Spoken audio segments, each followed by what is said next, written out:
आप हैं हमारे साथ फिर। जी मैं आपके साथ ही हूँ। अस्सलाम वालेकुम वरहमतुल्लाहि वबरकातुहू। रब्बी शरह ली सदरी व यस्सिर ली अमरी वक़्लुतन मिन लिसानी वमा यफ़क़हू क़ौली। रब्बी यस्सिर वला तुअस्सिर व तम्मिम बिल खैर। अल्लाह पाक हमारे इस प्रोजेक्ट में हमें आसानी अता फरमाए और हमारे जहनों को दीन इस्लाम के लिए खोल दे। अच्छा जी, लास्ट जो हमारा लेक्चर था उसमें हम लोगों ने माइक्रो इकोनॉमिक्स को स्टडी किया। तो माइक्रो इकोनॉमिक्स में हम जितनी भी इकोनॉमिक एंटिटीज हैं like consumer, producer, firm, company, ये इन सबको डिमांड, सप्लाई, इनको हम इंडिविजुअली देखते हैं और मैक्रो इकोनॉमिक्स में हम ओवरऑल प्रोग्रेस देखते हैं। ठीक है। तो माइक्रो इकोनॉमिक्स तो हमने कवर कर लिया था, अभी हम मैक्रो इकोनॉमिक्स की तरफ आ रहे हैं। Macroeconomics it looks at the big picture of the entire economy. Overall economy की पिक्चर देखी जाती है कि पूरे कंट्री में कौन क्या ट्रेंड है, कौन सी गुड्स इस टाइम पे प्रोड्यूस की जा रही हैं, कौन सी सर्विसेज प्रोड्यूस की जा रही हैं। सपोज आप देखें कि हम एक ओवरऑल ट्रेंड देखते हैं कि समर में हमारे यहाँ मैंगोज, प्लम्स और ग्रेप्स, इनकी कंजम्पशन और सेल परचेज बढ़ जाती है। ठीक है, ये एक ट्रेंड है। ठीक है, डिफरेंट कंट्रीज में ये डिफरेंट भी हो सकता है। ठीक है। तो it looks at things like how much stuff goods and services a country makes. एक कंट्री में टोटल गुड्स एंड सर्विसेज कितनी प्रोड्यूस होती हैं। यानी कि जब हम बात करते हैं ना इकोनॉमिक्स की, तो हम हर चीज़ को डिजिटल एस्पेक्ट से देखते हैं। जैसे कि डिफरेंट फॉर्म्स में हम हाउस होल्ड आइटम देख रहे हैं, हम लोग मैन्युफैक्चरिंग आइटम देख रहे हैं, घर से बाहर चीज़ें देखें, स्कूल्स में, हॉस्पिटल्स में जितनी गैजेट्स, इंस्ट्रूमेंट्स और जितनी चीज़ें यूज़ हो रही हैं वो सब क्या है, वो ओवरऑल उनकी प्रोडक्शन को हम ऐड कर दें। ठीक है। और जितनी सर्विसेज प्रोड्यूस हो रही हैं, सर्विसेज भी मैंने आपको बताया कि कौन कौन सी हैं, उन सबको जब हम ऐड करेंगे तो they are called macro economics. और इन सब गुड्स एंड सर्विसेज को जब हम ऐड करते हैं तो that is called GDP. GDP national, किसी कंट्री की नेशनल इनकम को कहते हैं, ग्रॉस डोमेस्टिक प्रोडक्ट। अभी आपने इसकी डिटेल में नहीं जाना, आपने बस ये समझ लेना है कि जितनी भी एक कंट्री में गुड्स एंड सर्विसेज प्रोड्यूस होती हैं उनको हम एक जगह इकट्ठा कर दें तो वो जीडीपी उस कंट्री की बन जाती है। जीडीपी आप लोगों ने वैसे फिनोमेना सुना तो होगा, इसकी डिटेल हम लोग बाद में देख लेंगे। ठीक है। How many people have jobs, फिर ये देखते हैं कि एम्प्लॉयमेंट रेट कितना है हमारे कंट्री में। How prices change overall, overall prices का ट्रेंड क्या है। जैसे आप देखें कि कोरोना, जितने टाइम में कोरोना था ना, उतने टाइम में इकोनॉमी की कोई ग्रोथ नहीं हो रही थी। ठीक है। बिजनेसेस बंद हुए थे, लोगों के बिजनेस स्टॉप हो गए थे ना, प्राइसेस भी नहीं बढ़ रही थी, इवन कि लेबर की प्राइस भी नहीं बढ़ रही थी और सब कुछ रुका हुआ था। लेकिन जो ही कोरोना खत्म हुआ तो उसके आफ्टर इफेक्ट्स आना शुरू हो गए, प्राइसेस बढ़ना शुरू हो गई। ठीक है, कुछ अब बिजनेस अपॉर्चुनिटीज भी आई, लेकिन उस टाइम पे एक ड्रास्टिक इफेक्ट आया। ठीक है। तो कोई भी इस तरह का इकोनॉमिक क्राइसिस आता है ना, कोई भी क्राइसिस कंट्री में या ओवरऑल, ये तो वर्ल्ड क्राइसिस था, तो उसका इफेक्ट इकोनॉमी के ऊपर लाजमी आता है। ठीक है। तो जो सेंसिबल प्रोड्यूसर्स होते हैं वो क्या करते हैं, उस इफेक्ट को मिनिमाइज करने के लिए वो अपने आप को पहले से तैयार करते हैं। ठीक है। वो अपने बिजनेस को इस तरह से शिफ्ट, कुछ लोग ऐसे हैं, जैसे आप देखें, मैं आपको एक सिंपल सी एग्जांपल देती हूँ। उस टाइम पे जो ये फेस मास्क हैं, उनकी कंजम्पशन बहुत ज़्यादा बढ़ गई, लोगों ने परचेज करना शुरू किया, अब वो बिजनेस बहुत ज़्यादा ग्रो हो गए। कंस्ट्रक्शन बिजनेस उस टाइम पे खत्म हो गया अब जो कंस्ट्रक्शन मटेरियल था, प्रॉपर्टी की सेल परचेज जो है वो कम हो गई, उनमें उनकी प्राइसेस जो हैं वो लो हो रही। ठीक है। उस टाइम पे जो मेडिसन्स वगैरह यूज हो रही थी या इंस्ट्रूमेंट्स यूज हो रहे थे, उन सब की प्राइसेस बढ़ना शुरू हो गई। तो ओवरऑल वर्ल्ड इफेक्ट था, कंट्री में भी इफेक्ट था, वर्ल्ड इफेक्ट था, that is called macro economics. ठीक है। तो ये हाउ प्राइसेस चेंज ओवरऑल, उसका अफेक्ट प्राइसेस पे भी है और ओवरऑल इकोनॉमी के ऊपर भी।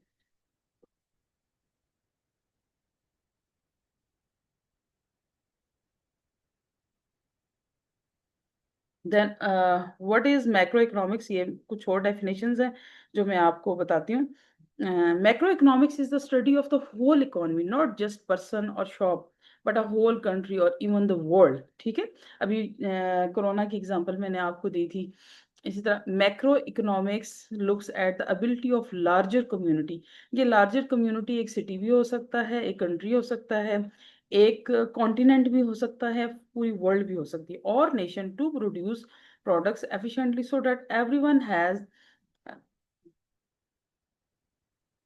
Has enough of what they need to live comfortably. ठीक है, तो ज्यादातर जो मैक्रो इकोनॉमिक लेवल पे पॉलिसीज होती हैं, जो रूल्स एंड रेगुलेशंस होते हैं, वो गवर्नमेंट्स बनाती हैं। ठीक है, macro economic consider foreign trade इसमें आ जाती है। फॉरेन ट्रेड पता है ना, जो कोई भी कंट्री दूसरे कंट्रीज के साथ ट्रेड करता है, that is called foreign trade. अच्छा, वलीद हमारे साथ थे और वो लीव कर गए हैं। अनएम्प्लॉयमेंट रेट किसी अ, कंट्री में। नहीं मैम, आई एम अच्छा, स्टिल इन द आ गए कॉल। हैं, ओके ओके ओके। इजियर।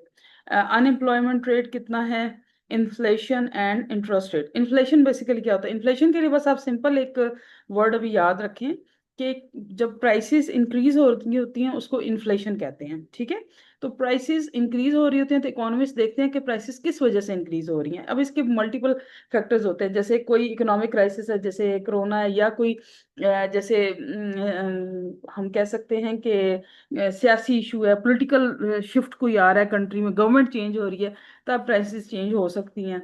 या ये होता है कि स्टेट बैंक जो है ना, वो नोट की प्रिंटिंग करता है। ठीक है, उसमें एक परसेंटेज रख के प्रिंटिंग की जाती है। अगर वो प्रिंटिंग स्टेट बैंक ज्यादा करना शुरू कर दे गवर्नमेंट के एक्सपेंसेस को मीट करने के लिए, तो इकोनॉमी में क्या है, ज्यादा नोट आना शुरू हो जाएंगे। अब वो कैसे आएंगे वो हमने चीजें बाद में देखनी है।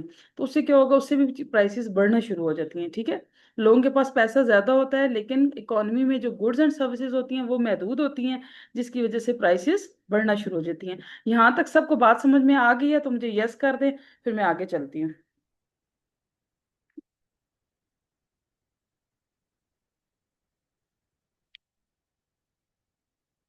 अगर किसी को कुछ समझ नहीं आया तो आप कर्ली मुझसे पूछ सकते हैं।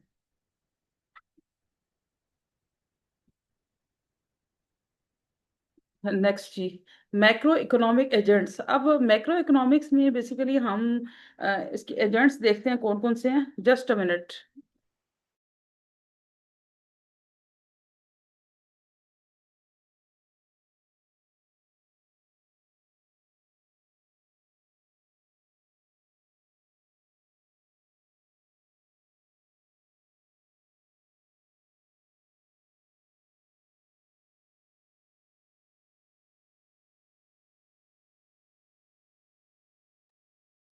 Macroeconomic agents. Macroeconomic agents are the key decision makers in an economy. They interact within the broader economic system, जो कि अफेक्ट करते हैं आउटपुट, एम्प्लॉयमेंट, इन्फ्लेशन। यानी कि ओवरऑल हम लोगों ने फैक्टर्स देखने हैं ना, जो कि आउटपुट यानी कि जितनी भी प्रोडक्ट्स एक कंट्री में बन रही हैं, देखना है कि उसका लेवल क्या है, एम्प्लॉयमेंट कितने लोग एम्प्लॉयड हैं। अब उसमें जॉब्स भी कर सकते हैं, बिजनेस भी कर सकते हैं, मीन्स कि कितने लोग इकोनॉमी में अपना कंट्रीब्यूशन दे रहे हैं। और इन्फ्लेशन, इन्फ्लेशन का मतलब है कि राइजिंग ऑफ प्राइसेस, जो पहले मैं आपको बता चुकी हूँ। अब हाउस होल्ड्स को हमने कैसे स्टडी करना है, individuals and families who consume goods and services, supply labour and पे टैक्सेस। माइक्रो इकोनॉमिक्स में भी हम लोगों ने इंडिविजुअल्स और फैमिलीज को स्टडी किया था, लेकिन इंडिविजुअल लेवल के कि एक आदमी का या एक फैमिली का क्या बिहेवियर, यहाँ हमने ओवरऑल देखना है कि लोगों की जैसे गुड्स की डिमांड्स क्या है, कौन सी सर्विसेज डिमांड कर रहे हैं। जैसे आप देखें कि जब गवर्नमेंट ने टैक्स सिस्टम को सारा डिजिटल कर दिया है, सारा उन्होंने ना सेंट्रलाइज कर दिया। फिर उसके बाद जितना भी लैंड रजिस्ट्रेशन सिस्टम है, फिर नादरा का है।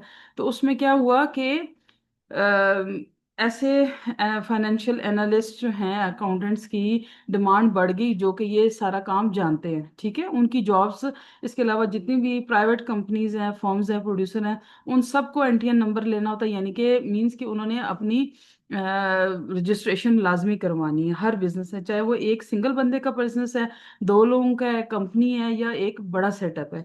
ठीक है, तो उसमें क्या हुआ कि अकाउंटेंट्स और फाइनेंशियल एनालिस्ट उनकी डिमांड बढ़ना शुरू होगी। सप्लाई, लेबर सप्लाई का मतलब होता है कि यही इंडिविजुअल्स जब कहीं भी काम कर रहे हैं तो वो क्या है, वो लेबर को सप्लाई कर रहे हैं। लेबर का मतलब इकोनॉमिक्स में ये नहीं होता कि एक बंदा वो किसी जगह पे काम कर रहा है, कोई लोड उठा रहा है, तो वो लेबर है। जितने भी लोग काम कर रहे हैं, चाहे वो डॉक्टर्स हैं, टीचर्स हैं, और भी हैं, वो इकोनॉमिक्स में लेबर है, क्योंकि वो अपनी सर्विसेज देते हैं और उसके अगेंस्ट उनको इनकम मिलती है। ठीक है, एंड पे टैक्सेस, ओवरऑल टैक्स रेट देखा जाता है। फिर फर्म्स आ जाती हैं। फर्म्स का मैंने आपको बताया, businesses that produce goods and services and employ workers and invest in capital, और इन्वेस्टमेंट करते हैं कैपिटल। कैपिटल मींस के वो कैश के जरिए भी इन्वेस्टमेंट कर सकते हैं, मशीनरी भी परचेज कर सकते हैं। Then come the government entities, government entities that collect taxes, provide public goods and services like health, education, sanitation, law and order। जैसे कि यहाँ पे रावलपिंडी इस्लामाबाद में कंटोनमेंट बोर्ड है, तो वो सैनिटेशन की सर्विसेज देती हैं। लॉ एंड ऑर्डर जो इंटरनली मेंटेन किया जाता है वो पुलिस का काम है। एजुकेशन, जितने भी गवर्नमेंट एजुकेशन इंस्टीट्यूशंस हैं। हेल्थ, जितने गवर्नमेंट हॉस्पिटल्स हैं या फिर छोटे हेल्थ सेंटर्स हैं, ये सब क्या है, इनको जब कलेक्टिवली स्टडी किया जाएगा तो दे ऑल और macro economic agents and regulate the economy. ठीक है, ये सब इकोनॉमी को रेगुलेट कर रहे होते हैं। अच्छा, अब मैक्रो इकोनॉमिक्स में हमने आगे ये देखें कि उसी कॉन्सेप्ट को थोड़ा सा एलेबोरेट करने के लिए लिखा है कि why do prices rise, it helps to understand कि why do prices rise for everyone. हम देखते हैं जैसे कि ईद के नज़दीक क्लोथ्स, रेडीमेड क्लोथ्स और शूज़ की प्राइसेस बढ़ रही हैं। ठीक है, तो ट्रेंड क्या है, एक इवेंट है। इसके अलावा क्रिसमस है, वो क्रिश्चियंस है जहाँ पे उनकी मेजोरिटी है, वो अगर क्लोथ्स की या गिफ्ट्स, जो चीज़ें वो लोग यूज़ करते हैं, अगर उसकी डिमांड बढ़ रही है तो उसका हमें देखना है कि वो किस वजह से बढ़ रही है। ठीक है ना, and why people sometimes can not find jobs, लोगों को जॉब्स क्यों नहीं मिल रही। ठीक है, अब जैसे कोरोना की वजह से बहुत सारे लोग जॉबलेस हो गए थे, जो कि न्यू इन्वायरमेंट में कोप नहीं कर सके, लेकिन ऑनलाइन जॉब्स, ऑनलाइन टीचिंग का ट्रेंड बहुत ज़्यादा बढ़ गया। ठीक है, how a country becomes rich or poor, ये हमने देखना है कि हाउ कंट्री बिकम रिच और poor.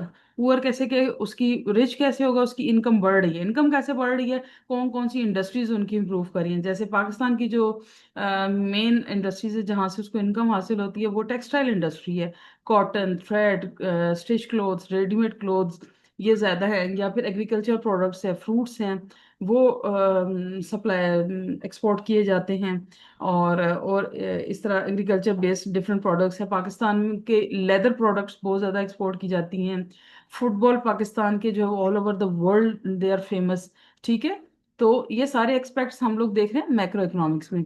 And how governments plan to help people. ठीक है, गवर्नमेंट कैसे प्लान कर रही है। अब आप देखें करंट गवर्नमेंट है, वो लोग करप्शन के लिए कुछ स्टेप्स हैं। हर गवर्नमेंट में कुछ पॉजिटिव पॉइंट्स होते हैं, कुछ प्रॉब्लम भी हो सकते हैं, उसके लिए स्टेप्स लिए जा रहे हैं। जितने भी जुडिशियल केसेस हैं, फैमिली केसेस हैं, उनके लिए गवर्नमेंट ने ऑर्डर किया है कि उनको 3 मंथ्स के अंदर अंदर रिजॉल्व किया जाए।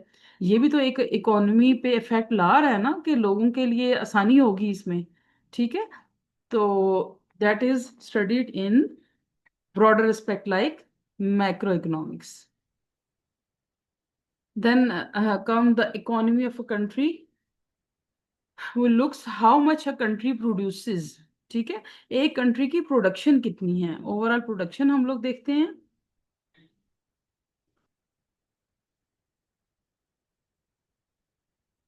How much a country produces, how much do people earn and spend, लोग कितना अर्न करते हैं और कितना स्पेंड करते हैं। मीन्स कि अगर एक शख्स है, उसकी इनकम 50,000 है, how much he spend, may be वो 40,000 स्पेंड करे और 10,000 वो सेव कर ले। मे बी एक पर्सन है, उसकी 100,000 इनकम है, वो उसमें से 15,000 सेव करता है और 85,000 वो एक्सपेंस आउट कर देता है। या क्या परसेंटेज है, that depends on the on his expenses and the family he has, and how rich or poor a country is।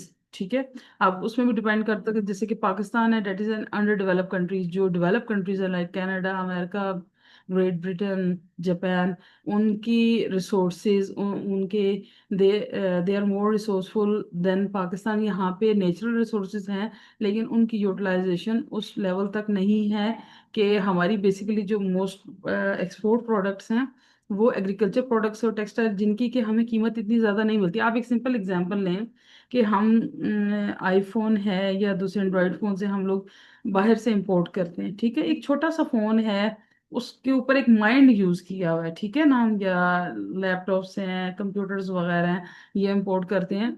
तो उसके अगेंस्ट हमें ज़्यादा प्राइस पे करनी पड़ती है, हैवी मशीनरी, पेट्रोलियम प्रोडक्ट्स, और उसके अगेंस्ट पाकिस्तान को बहुत ज़्यादा एक्सपोर्ट्स देनी पड़ती हैं। फिर एक्सपोर्ट्स इतनी ज़्यादा नहीं होंगी जितनी कि उसको इतनी चीज़ें इंपोर्ट करनी पड़ती हैं। फिर जो डिफरेंस आता है ना, वो पेमेंट के थ्रू पूरा करना पड़ता है। तो ये एक बहुत बड़ा लैप्स होता है जिसकी वजह से पाकिस्तान की इकॉनमी ग्रो नहीं कर पाती। और इसके अलावा ये कि मोस्टली जब से पाकिस्तान बना है, आईएमएफ वर्ल्ड बैंक से लोन लेके डिफरेंट प्रोजेक्ट्स किए जाते हैं, उनके जो इंटरेस्ट रेट है उसकी पेमेंट की जाती है, जो कि इकोनॉमी पे एक बुरा असरात डाल रही है। ठीक है ना। Pakistan makes lot of clothes, food and agriculture products, ये मेंशन किया हुआ है, this help its economy to grow.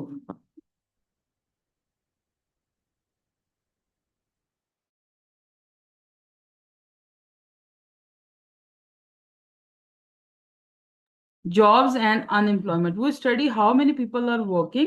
ठीक है, इसमें हम ये देखते हैं कितने लोग वर्किंग में हैं, कितने लोग अनएम्प्लॉयड हैं, why some people can not find jobs, what the government does to create jobs, और गवर्नमेंट जॉब क्रिएशन के लिए क्या कर रही है।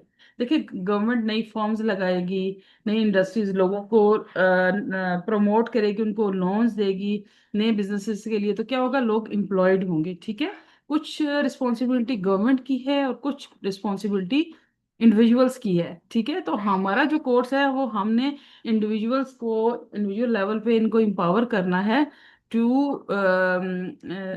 To adopt the entrepreneurial mindset, कि जो आपके पास हालात हैं उसमें आप देखें कि किस चीज़ की डिमांड है, आप वो बिजनेस स्टार्ट करें, ताकि आप अपने लिए भी इनकम जनरेट कर सकें, साथ दूसरे लोगों को भी एम्प्लॉय कर सकें, और ओवरऑल जो कंट्री की इकोनॉमी है उसमें भी कंट्रीब्यूट कर सकें। ठीक है। If factories close, many people lose their jobs. The government tries to help by starting new projects. ठीक है, सपोज जैसे हम एग्जांपल लेते हैं कि जब से एंड्रॉयड फोन आया है, नोकिया जो है वो उसकी डिमांड खत्म हो गई है। ठीक है, तो गवर्नमेंट क्या करेगी, वो नए प्रोजेक्ट्स बनाएगी, मे बी कोई न्यू प्रोडक्ट लेके आए सामने, ताकि उसमें एम्प्लॉय लोग भी एम्प्लॉयड हों और लोगों की डिमांड भी पूरी है। जब भी कोई एक बिजनेस एस्टेब्लिश होता है, चाहे वो एक सिंगल पर्सन करता है, चाहे वो पार्टनरशिप दो या तीन लोग कर रहे हैं, या कोई कंपनी है, उससे लोग एम्प्लॉयड भी होते हैं, बहुत सारे लोगों की ज़रूरत भी पूरी होती है। ठीक है, और उससे इनकम भी जनरेट होती है, जो कि बहुत सारी फैमिलीज को सपोर्ट करने में हेल्प करती है। Next is inflation. इन्फ्लेशन मैंने आपको बताया था, prices going up. We learn why do prices of things go higher over time. ये देखिए ना, जैसे एरो बन रहा है, पहले आपको चीज एक कॉइन में मिल रही थी, फिर थ्री में, फिर इस तरह बढ़ते बढ़ते आप देखें कॉइन्स बढ़ गए हैं। ठीक है ना, इसी तरह ये प्रोडक्ट्स में देखें कि इन ये प्रोडक्ट्स निकल रही है ना, डिफरेंट फूड्स, वेजिटेबल्स और मुख्तलिफ चीज़ें हैं जिनकी प्राइसेस क्या है, वो एरो क्या शो कर रहा है कि प्राइसेस बढ़ रही हैं। Why do prices of things go higher over time, कि उनको एनालाइज किया जाता है, फिर उनको कंट्रोल करने के लिए कोशिश की जाती है, क्योंकि अगर इनको कंट्रोल ना किया जाए तो वो प्राइसेस बहुत ज़्यादा हो जाए। हाउ डस, अब ये कैसे कंट्रोल किया जाता है, ये गवर्नमेंट के कुछ सिस्टम हैं जो कि इंटरेस्ट बेस्ड इकोनॉमी पे हैं, जो कि रिबा बेस्ड सिस्टम पे हैं। लेकिन जो हमारा इस्लाम कहता है ना, कि आप जिस तरह से इस्लाम ने बताया कि आप एंटरप्रेन्योरशिप अडॉप्ट करें या ट्रेड करें, तो उसमें ये इन्फ्लेशन होता ही नहीं है, ना ही अनएम्प्लॉयमेंट होती है। अब ये एक सीक्रेट है कि ये कैसे होगा, ये अब आपने चीज़ें देखनी है, ये मैं आपको एंड में मॉडल बताऊंगी और सारा समझाऊंगी कि ये कैसे चीज़ें इस्लामिक इकोनॉमिक सिस्टम में रिजॉल्व होती हैं। ठीक है, अभी आपने कन्वेंशनल इकोनॉमिक्स में पढ़ना है जी, ये इकोनॉमिक प्रॉब्लम है जो मैक्रो इकोनॉमिक्स में स्टडी किए जाते हैं, माइक्रो इकोनॉमिक्स में स्टडी किए जाते हैं।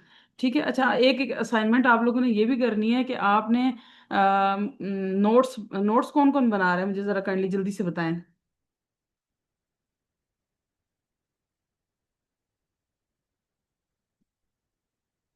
नोट्स का बताएं, कौन कौन नोट्स बना रहा है। वलीद, जायान, निशाजिया, जो बताएं कौन कौन नोट्स बना रहा है।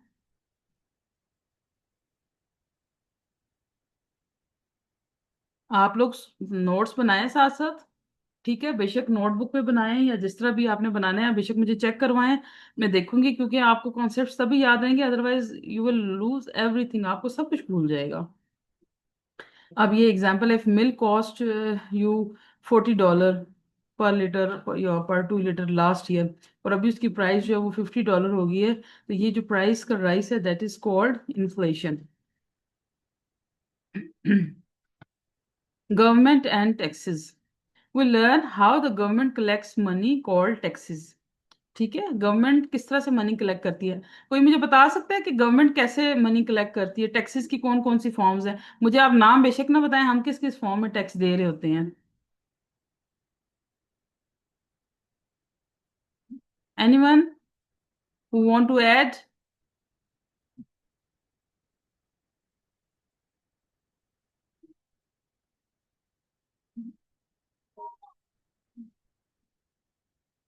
चले जायान, पहले मुझे आप बताएं, मुझे टैक्स की कोई फॉर्म बताएं। टैक्स अ, जब अगर हम लोग जैसे अगर कभी गाड़ी रोड पे चला रहे होते हैं और कभी कभार वहाँ पे टैक्स आ जाता है, तो वहाँ से जो है ना गवर्नमेंट को टैक्स मिलता है। बेटा उन टैक्स लोग आता है जहाँ पे कैसे आता है, चलाते किस हैं। तरह में आता है, उस टैक्स को क्या कहते हैं, गाड़ी चलाते हुए रोड पे जो पे किया जाता है, हाँ। उस टैक्स को क्या कहते हैं? Toll tax. टूल प्लाजा आता है ना उस पे, वो आप जो है उस रोड के यूज करने के अगेंस्ट टैक्स पे करते हैं ना। इसके अलावा आप देखें कि आप कैंडीज, बिस्किट्स, चॉकलेट्स, जूसेस, ये चीजें कंज्यूम करते हैं ना, पैक प्रोडक्ट्स जितनी भी हैं आपके घर के अंदर, जो ग्रोसरी आती है, केचप हो गया, इसमें आपके स्क्वैशेस, हर चीज जो भी आप यूज करें, आप उसकी प्राइस को जरा गौर से देखिएगा, आपको एक प्राइस नजर आएगी, उसमें लिखा होगा प्लस सेल्स टैक्स, और उसके बाद जो है कंज्यूमर प्राइस आएगी। आप सबने ये करना है कि ये रैपर्स देखने हैं, ठीक है, देख के और आपने उसको ग्रुप में शेयर करना है, ठीक है ना, ग्रुप में शेयर करना और लिखना है कि डेट इज सेल्स टैक्स। ठीक है, जो हम परचेज कर रहे हैं ना, गवर्नमेंट यानी कि जो कंपनी वो हमें सेल कर रही है, उसके ऊपर टैक्स है। ठीक है, समझ आ गई सबको? ये तो सेल्स टैक्स है। इसके अलावा जैसे अगर कोई बंदा जॉब कर रहा है, ठीक है, तो उस पे इनकम टैक्स पे किया जाता है। एक सर्टेन लिमिट है पाकिस्तान में, इतनी इनकम के बाद जो आपकी पर ईयर इनकम इतने 100,000 से ज्यादा हो जाएगी, तो फिर आपको टैक्स पे करना पड़ेगा एक परसेंटेज से। तो that is called income tax. ठीक है, वो इनकम टैक्स है। और इसके अलावा भी और बहुत सारे टैक्सेस हैं, जैसे कि जब प्रॉपर्टी की सेल परचेज होती है तो उसमें गवर्नमेंट को टैक्स पे करना पड़ता है। हम और कहीं भी जाते हैं, जैसे आईडी कार्ड बनवाने जा रहे हैं या फिर कोई भी सर्विस गवर्नमेंट की लेते हैं, तो उस पे भी हमें समटाइम्स टैक्स पे करना पड़ता है। तो टैक्स के डिफरेंट फॉर्म्स हैं, वो भी थोड़ा सा आगे जाके मैं इसकी डिटेल्स बताऊंगी। ठीक है, how does it spend that money. अब देखिए मैक्रो इकोनॉमिक्स में ये था कि गवर्नमेंट कैसे अपने बजट में schools spend money on building schools, hospitals, roads, different जो प्रोजेक्ट्स पे गवर्नमेंट मनी स्पेंड करती है, that is also studied in macroeconomics.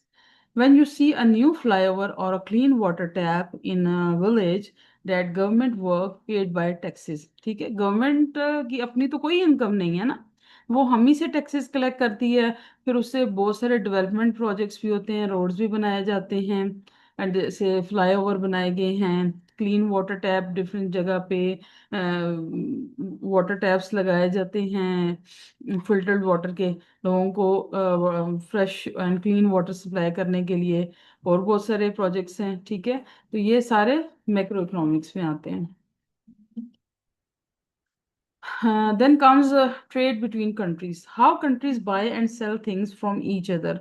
ठीक है, जैसे मैंने आपको बताया कि पाकिस्तान की, ये स्क्रीन के साथ आप लोग ना करें बेटा, how countries buy and sell things, जैसे पाकिस्तान अभी मैंने क्या बताया था, वलीद आप मुझे बताएं कि पाकिस्तान क्या क्या एक्सपोर्ट करता है, मुल्क से बाहर क्या क्या भेजता है, जल्दी से मुझे बताएं।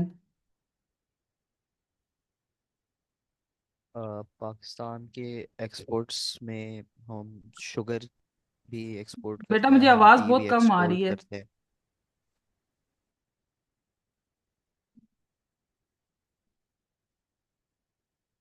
पाकिस्तान की एक्सपोर्ट में कौन कौन सी प्रोडक्ट्स हैं?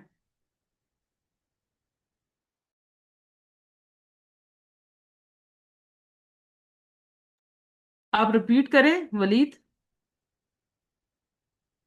जायान, मिस शाजिया, आप बताएं। मिस मैं चैट में लिख लूँ क्योंकि मेरे बैकग्राउंड में बहुत ज़्यादा शोर है। चले आप जल्दी से बता के तो फिर अपने आप को अनम्यूट कर लें। हम राइस भी एक्सपोर्ट करते हैं, हम इस तरह क्रॉप्स एक्सपोर्ट करते हैं, जैसे शुगर, वीट, इस तरह। ओके, अच्छा, अब शाजिया आप बताएं। मैम एक्सपोर्ट हम यहाँ से पाकिस्तान की कॉटन सॉरी। हम यहाँ से कॉटन एक्सपोर्ट करते हैं और वहां से उसी कॉटन का जो है हम मटेरियल इंपोर्ट कर लेते हैं, यानी क्लॉथ की सूरत में, कि वहां पे वो शर्ट्स या ड्रेसेस इस तरह के कॉटन में वो लोग बनाते हैं और हम वो फिर इंपोर्ट करते हाँ हैं। जी, कुछ हम एक्सपोर्ट भी कर रहे हैं, कुछ जैसे चाइना से आप देखें कि हम बच्चों के कपड़े, इवन के शर्ट्स हैं, इतनी लो प्राइसेस में चाइना की प्रोडक्ट्स आ रही हैं। अच्छा, आज आप लोगों ने एक ये भी काम करना है कि आपने देखना है, खोलना है कि पाकिस्तान की एक्सपोर्ट्स कौन कौन सी है और इम्पोर्ट्स कौन सी हैं। आप जस्ट मैसेज में लिख के आप ग्रुप में शेयर करें। कोई भी चीज़ खुद से ऐसे नहीं लिखनी, आपने गूगल करें what are the major exports of Pakistan, सिर्फ वो कुछ आइटम्स आप 10 आइटम्स लिखें, एक्सपोर्ट से इम्पोर्ट, ठीक है, ये आपको बड़ी हेल्प करेंगी। और ये जो आप जो जो चीज़ें लिखेंगे ना, आप अपनी एक नोटबुक बनाएं और उसमें आप लिखना शुरू कर दें, ठीक है। मैं आप सबकी नोटबुक चेक करूंगी, आपके सबके मैंने नोट्स चेक करने हैं, ठीक है। और जयान, अब आप मुझे बताएं कि हम क्या इंपोर्ट करते हैं। हम लोग कभी कभार हम लोग यहाँ से हम लोग फुटबॉल्स इंपोर्ट करते हैं वहाँ एक्सपोर्ट करते हैं, जो चीज बाहर भेज रहे हैं ना हम लोग उसको एक्सपोर्ट कहते हैं ना, EX export.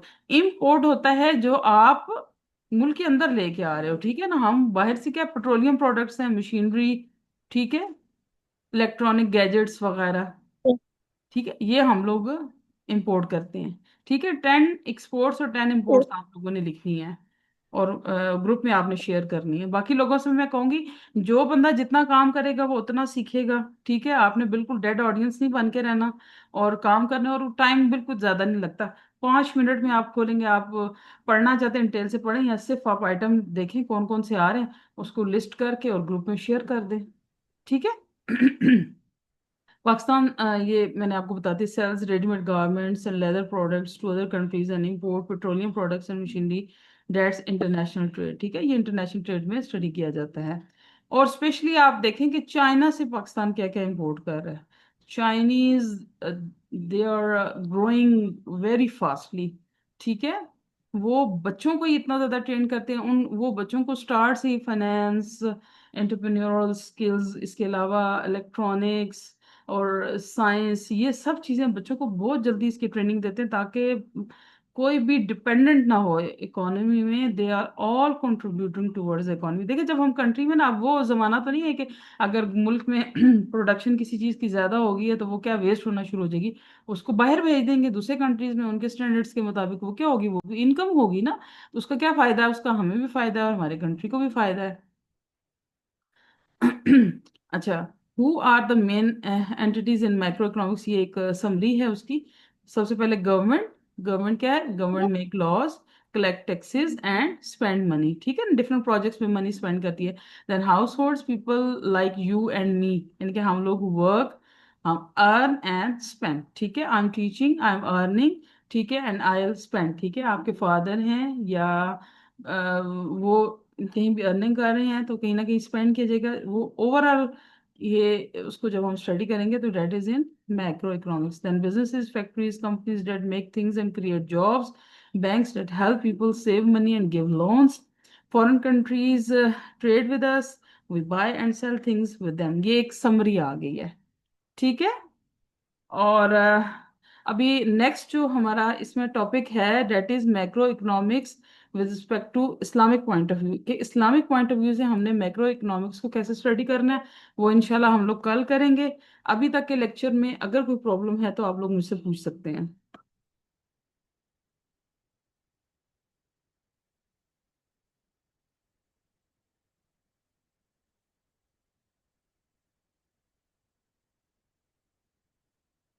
Any problem in this lecture?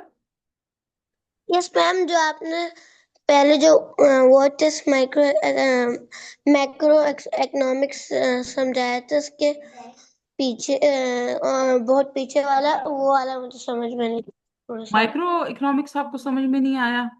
Okay, देख लेते हैं उसमें क्या मुश्किल है भाई। मैक्रो मैक्रो मैक्रो, उसमें से जी जी, हम माइक्रो पे चले जाते हैं। Micro economic. Macro agent, macro micro economics micro agents. Small part ना। ठीक है, अच्छा, ये माइक्रो इकोनॉमिक्स था ना। It is like studying how our economy works in small units.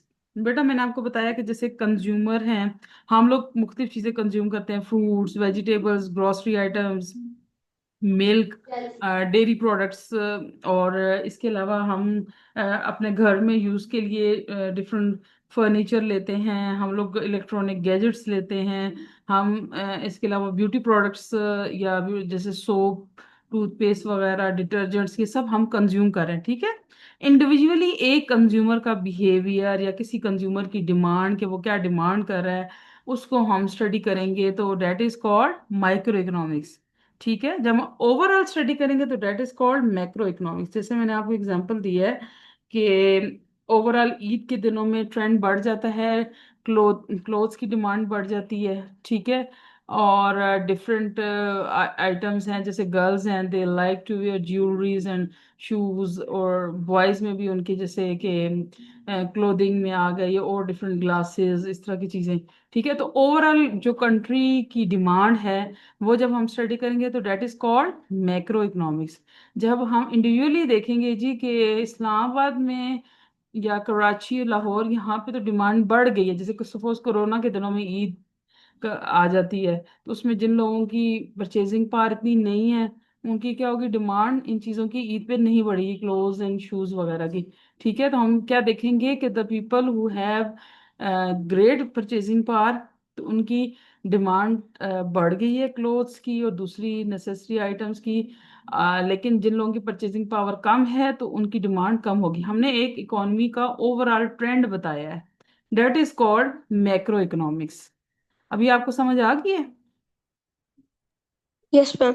ये एक एग्जांपल है। इसी तरह आप प्रोड्यूसर ले लें, जैसे suppose I am the producer of lamps. ठीक है, मैं देखती हूँ कि जब इकोनॉमी में कोई क्राइसिस आ गया तो लोग लैंप, इतनी इस तरह की एसेंशियल आइटम नहीं है कि लोग परचेज करें, उसकी डिमांड कम हो जाती है, तो मेरी वो डिमांड कम हो गई है। लेकिन ओवरऑल अगर सारे प्रोड्यूसर्स का देखा जाए तो अगर उनकी डिमांड में कोई फर्क आता है तो that is included in macro economics.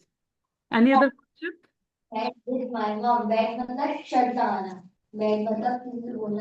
जायान, आपकी तरफ से आवाज आ रही है बेटा, अगर कोई क्वेश्चन है तो आप पूछ सकते हैं। नहीं नहीं, मेरे बैकग्राउंड से आवाज आ रही है। आप चैट बॉक्स में लिख दें। ओके।